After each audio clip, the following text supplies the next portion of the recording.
আদমের কদম ধরে হাওয়া মা কেঁদে পড়ে, আদমের কদম ধরে হাওয়া মা কেঁদে পড়ে, গন্ধম খেয়েছে বলে দিল খোদা জুদা করে।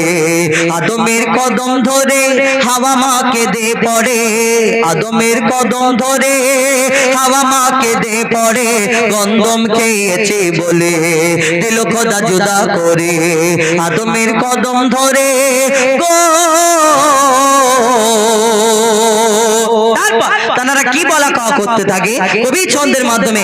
আরো কি লিখছে দেখুন, মোরা দুজনাতে যখন ছিলাম জান্নাতে, মোরা দুজনাতে যখন ছিলাম জান্নাতে, শয়তান ধোঁকা দিয়ে বলে গন্ধম খেতে, শয়তান ধোঁকা দিয়ে বলে গন্ধম খেতে।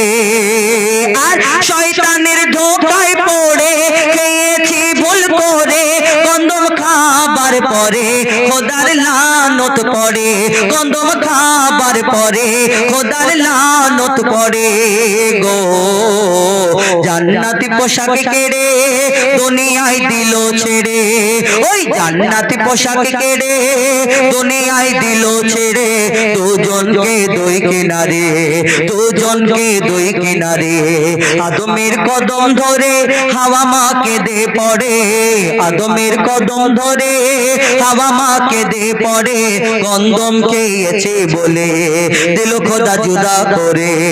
আদমের কদম ধরে গো পিতা আদম 300 বছর কম বেশি সিজদা করে, আল্লাহ ক্ষমা করে দিন। আল্লাহ ক্ষমা করলেন না, আল্লাহ যখন ক্ষমা করলেন না তিনি সিজদা থেকে উঠে পড়লেন।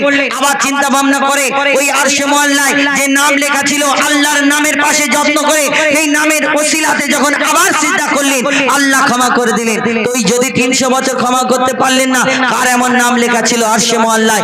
কবি ছন্দের মাধ্যমে সেই সম্পর্কে আরো কি লিখছে দেখো, 300 বছর ধরে কেঁদেছি কত করে, কত চেয়েছি দোয়া মোরা সিজদায় পড়ে, কত চেয়েছি দোয়া মোরা সিজদায় পড়ে।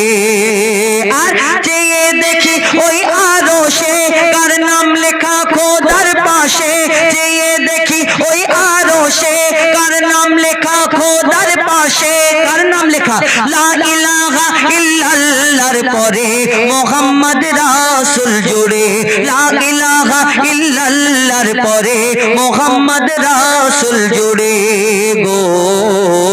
দোয়া করি সেই নাম ধরে আবার সিজদায় পড়ে, আমি দোয়া করি সেই নাম ধরে আবার সিজদায় পড়ে, দিল খোদা ক্ষমা করে মুহাম্মদ নামের তরে। আদমের কদম ধরে গো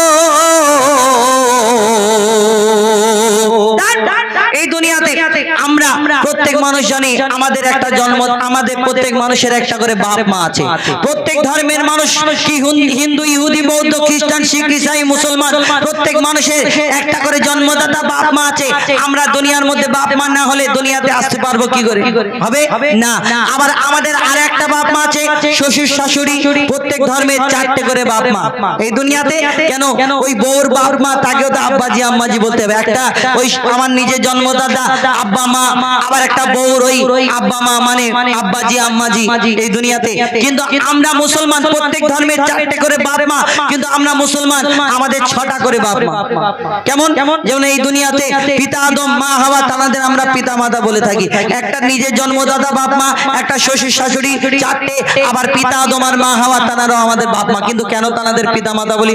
আমাদের জন্ম দিয়েছেন না, দুধ পান করিয়েছেন না, এই দুনিয়াতে আমাদের জন্ম দিয়েছেন, দুধ পান করিয়েছেন, লালন পালন করেছেন না, কিন্তু তাদের আমরা পিতা মাতা বলি। কিন্তু কেন বলি? শেষ কথায় কবির মনের ফারিয়াদ আরো কি লিখছে দেখো, বলছে আল্লাহ স্বয়ং ওই হাওয়া আদম, বলছে আল্লাহ স্বয়ং ওই হাওয়া আদম, তাদের মা বাপ ছিল না, তারাই মা বাপ প্রথম, তাদের মা বাপ ছিল না, তারাই মা বাপ প্রথম। আর মা বাপের স্নেহ মায়া পায়নি আদম হাওয়া, মা বাপের স্নেহ মায়া পায়নি আদম হাওয়া, তারা খায়নি মায়ের দুধ, পায়নি বাপ বাপের ছায়া, তারা খায়নি মায়ের দুধ, পায়নি বাপের ছায়া। আর ছিল না বাপ মা তাদের, তাই তারা বাপ মা মোদের। আদম হাওয়া থাকে সব বাপ মার ভিতরে, আদম হাওয়া থাকে সব বাপ মার ভিতরে গো। তানবীর কালাম ওরে তোর মা বাপের কদম ধরে, অদম হুজাইফা ওরে তোর মা বাপের কদম ধরে, চুমে নে তাজিম করে, এ সুযোগ দিও না ছেড়ে। আদমের কদম ধরে হাওয়া মা কেঁদে পড়ে, আদমের কদম ধরে হাওয়া মা কেঁদে পড়ে। গন্ধম খেয়েছি বলে দিল খোদা জুদা করে, আদমের কদম ধরে গো। অনেক ধন্যবাদ।